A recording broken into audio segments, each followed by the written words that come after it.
All right, so we're looking at some pie charts and some pictographs for this section.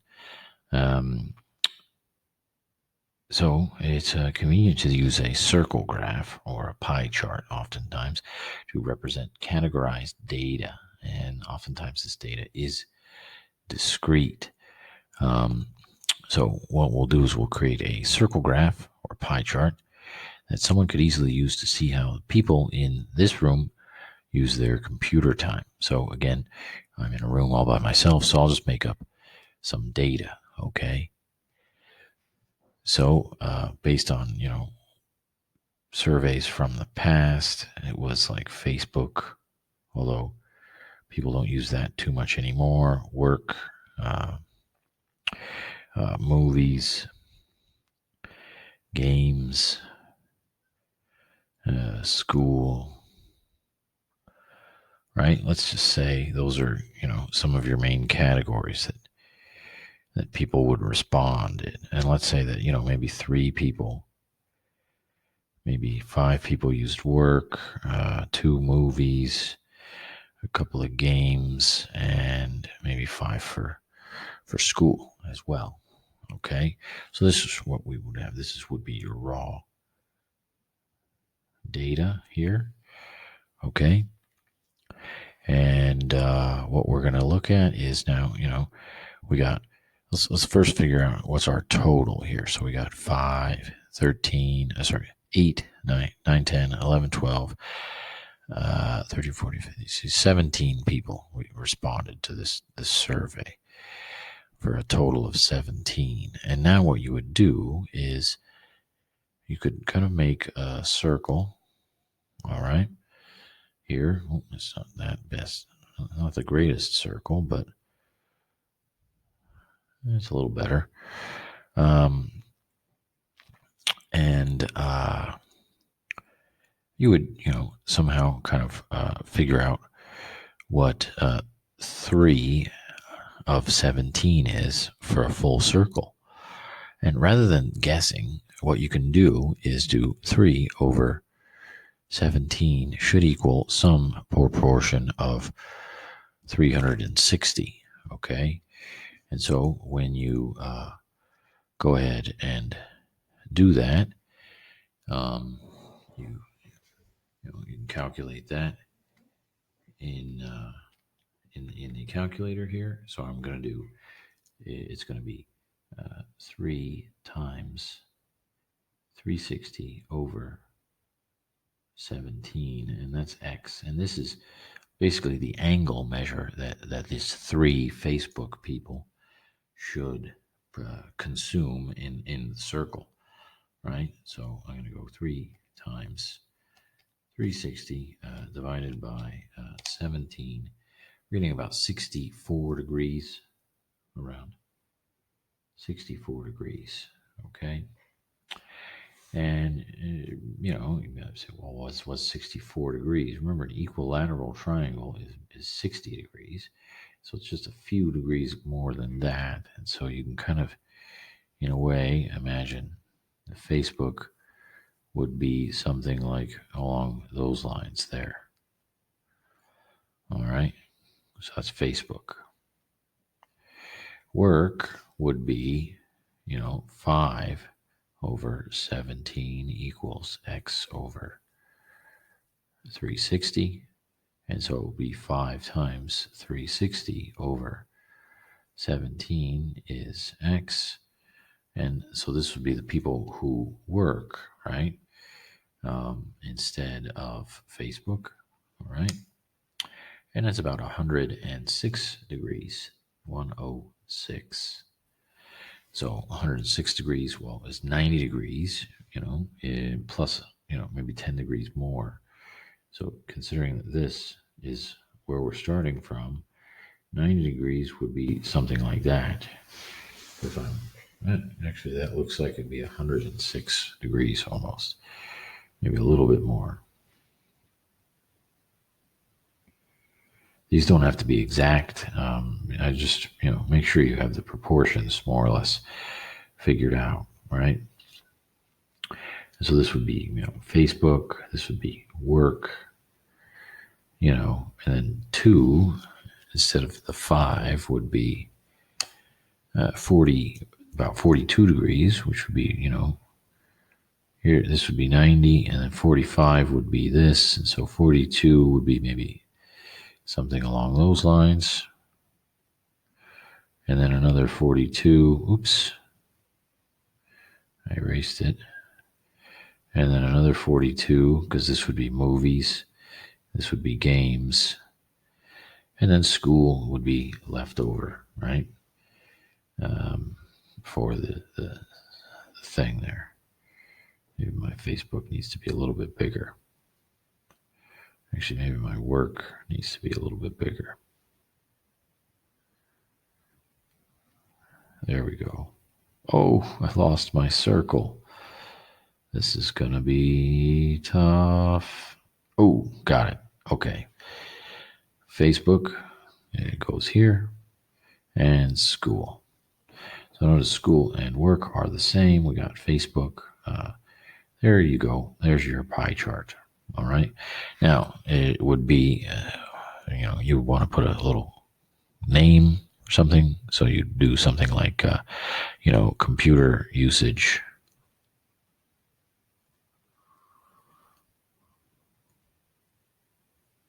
All right.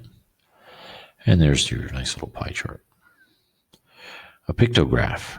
All right. That could determine how much sleep people get in this room on an average weekend, Friday and Saturday night.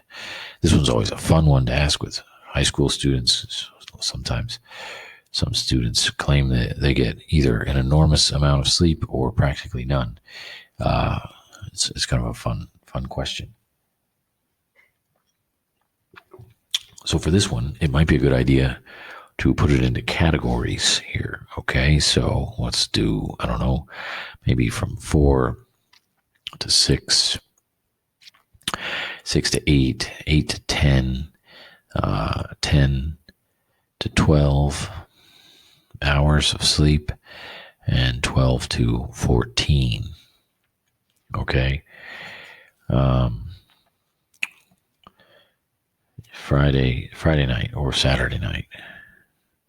I guess I'll write or here.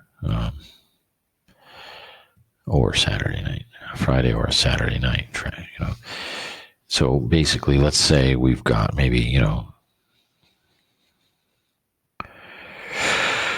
let's say that 3 people get that, 2 get that, 5 get that, and 1, and then there's a 1 there as well. Okay. And so you would have to have some kind of pictograph, or let's say you even have, let's throw in a lot of data for this one.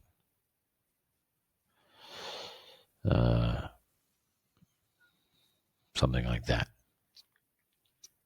All right. And so let's say you got 10 here, 5, 5, and 5, or sorry, 6, 10, 10, 6, 5, 5, and 3. Okay, so that's our raw data here. All right. And now, if you're going to do a pictograph, we're going to have to somehow draw pictures. Okay, and so let's go ahead and draw like a box or something like that.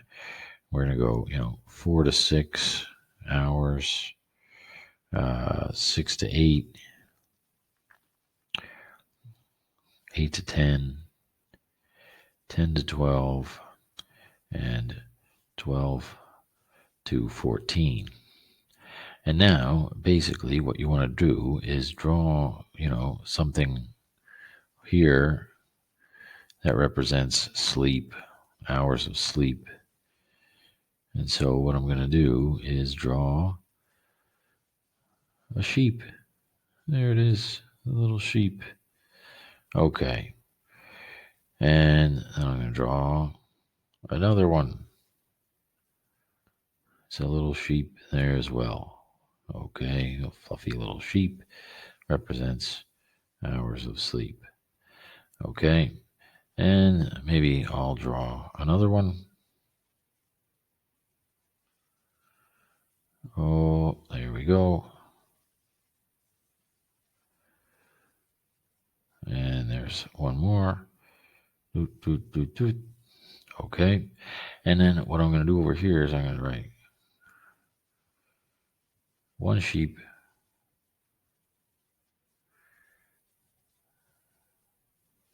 There we go. Equals 3 people. Just making up stuff here, right? And so essentially from 4 to 6, I've got 9 people. Oh, but I need another person. And so what I'm going to do is I'm going to draw a third of a sheep. There we go. There's a third of a sheep. So that means it's got 1, 2, 3, 4, 5, 6, 7, 8, 9, 10 people. This section here is going to represent 6 people.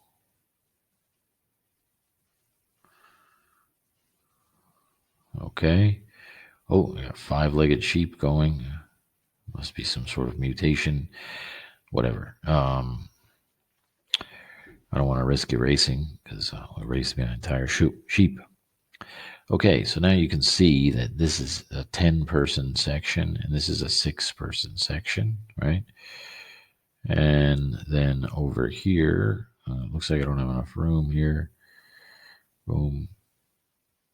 For my new sheep here. Let me go like this and like this. And I'm probably going to have to move the 8s and the 12s and stuff. Okay, so this is going to be my 8 to 10, and I need to draw 5 people here. So that's 3. Okay, 1, 2, 3, 4. And there's another person. Oh, but this one is only 5. So maybe I would draw something like that. So you would kind of start to see that there's a lot of people in the 4 to 6 range. There's not so many people here, and same with here. And then, for example, this one would only be 1 sheep. Okay, and then this one would be a duplicate of this one here. Okay. And essentially what you've got is a pictograph, right? Now, your sheep, now I just have a small amount of data, but this sheep could represent really, if 1,000 people, really, depending on how you sort of could represent 1,000,000 people, and so that's how your pictograph works. Okay. So there it is. Let's continue on to indices. All right. Index is a graphical representation of, right here is a graphical representation of a variable and how it changes over time. We will look at the consumer price index. It's a classic one to start with. This is a value.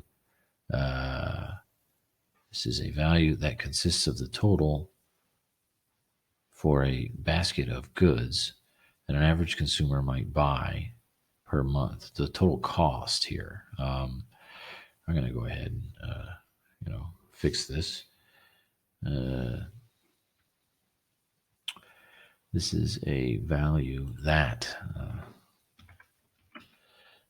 consists of the total cost for a basket of goods that an average customer might buy in a month. The CPI, Consumer Price Index, is used to look at how the cost of living changes over time. Okay. Anyway, so here we've got this is Canadian Consumer Price Index for the years 1994 to, I think it's only from until 2013. Okay. And note the annual indexes are obtained by averaging the indexes for the 12 months of the calendar year, right? And I got this from Consumer Canada or something like that. So let me just get rid of that. This is going to get in the way there. Okay. So there's that. All right. So here's our consumer price index there, right? Now, you see this little thing that says 200 equals, 2002 equals 100, okay? Basically, what that means is that they're basing, it's just sort of the base price of 100% is 2002, and all other years are based as a percentage of that. Okay. And so, for example, 2008, things were 114% worth of the 2002. Okay.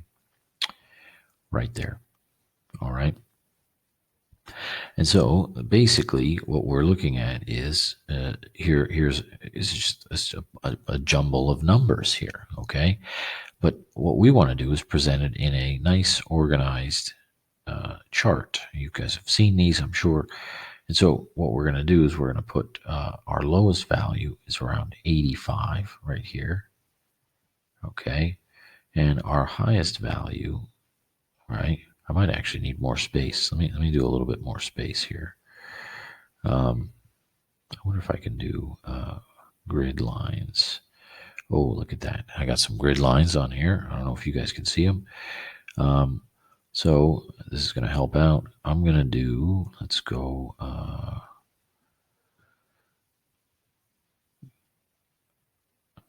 something like this and like that. So I'm going to build a nice little index here. So I've got 85 here, and then I've got, I guess I'll do 86, 87, 88, 89, 90, 91. Hang on, let me count just off camera because this is going to take a while just to make sure I get my scale proper. Hang on. All right, so I went ahead and decided on a range here, and it looks like each little blue box represents two years. 2 percentage points. They're called 2 points. Okay. All right. So now, essentially, what I want to do on the bottom here is put my years, and so I've got 1994, and I guess I should have done this too. Hang on. Let me. Sorry, guys. Let me just pause this. Okay, so now there we are. I decided to make every 2 blocks equal to 1 year. All right, so the exact opposite. Up over here, every 1 block is 2 percentage points, and every 2 blocks is 1 year. Okay, so let's go ahead and think about how we're going to do this. And so basically, here in 94, here it is, 94. It's around 86, right? So I'll go ahead and put a little dot there. 94 is at 86, right around 86. Okay. 95 is around 87 and a half. So 88 would be here. 87 and a half would be like right around there. Okay. Then we've got 89-ish, 88, 90. Right? Is that right? 86, 84. Oh, hang on. I messed that up already. Hang on a second. Each block is 2 years. So that one is going to be 86. And so, yeah, that's right. That's correct. And oh no, that's right. 96 is around 89, which would be above 88. So that would be like right around here. Oops, I guess I need a dot. 89, which would be right around there. And then 90 would be there, 91, 92. Okay. And so I got 90.4, which would be right around there. And I think you guys kind of see where I'm going with this. I'll finish this again off camera. Okay, so there we are. We've got a index here. And so what you can kind of do is you can kind of see how the price has changed over the year or grown in a way. So this is the CPI. Most people know that this is the Consumer Price Index. Okay, that's what that stands for. Anyway, there it is, Consumer Price Index. Let's answer a few questions here. What does the notation, we already answered this question. Create a line graph that someone could read to easily see the Consumer Price Index for all years given the raw data. Okay, so we did that one. And if the value of the basket of goods was 1,538 in 2002, what would those goods sell for in 2013? Okay, and then in 1994. Okay, so basically, let's figure that out. Okay, so essentially, right here in 2002, which was right here, apparently the price of the raw goods was the price of the goods was 1,500. Oh, let me change colors here. Was 1,538. It's dollars. Okay. Basically, that's just like that's the price of living. Essentially, what they do is they throw a bunch of goods in there that are considered, goods that people need in order to get by. So it would be like things like grains and milks and toothbrushes and toothpastes and toilet paper, shampoo, vegetables, fruits. It depends. Rent could be in here as well. They could put the price of gas in here. It depends. There's different. You have to get the list of the goods. Okay, so depending on who does what, certain people throw in certain things. I've seen consumer price indexes where there's like things like entertainment thrown in there. So like they throw the cost of movies, they throw the cost of cable television, things like that. The internet, phones, and things like that. So I don't know what this basket of goods contain, but whatever. It's basically what is considered your average cost of living for an average, regular, everyday person or family or something like that. Okay. So in this case, it was $1,538 in 2002. What would it cost? What would those same goods? Basically, what they do is they try and keep those goods maintained throughout this whole span of time, right? So those same goods, what would they cost in 2013? And that way, you can get an idea of. So 2013 is here. Oops. Yeah, there it is. And there's there it is right there. So what's the cost on this thing, right? Well, we set up a ratio, kind of like we did with the pie charts. Oops, sorry, I did like a funny zoom. And so basically, we're going to get X here. This was 100%. And this is, in 2013, it's 122.8%. And so you would set basically 1,538 over 100% equals X over 122.8. And you're basically going to go ahead and solve for X here. Okay. And what you're going to get is, let me just do a quick calculation here. 1,538 times 122.8. Then you're dividing that by 100 there, so we're getting $1,888. So basically, this is going to be $1,888.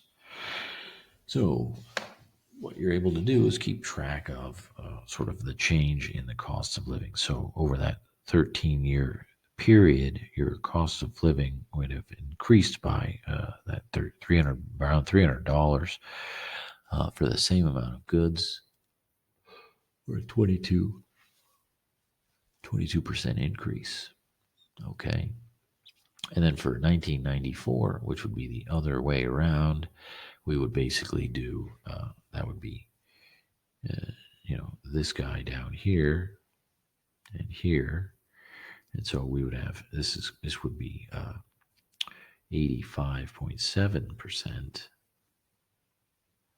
Okay, these are all percentages, and then this would be dollars in this area as well. So I'll set up like a Y here, and so it would be 1,538 over 100 equals Y over 85.7%.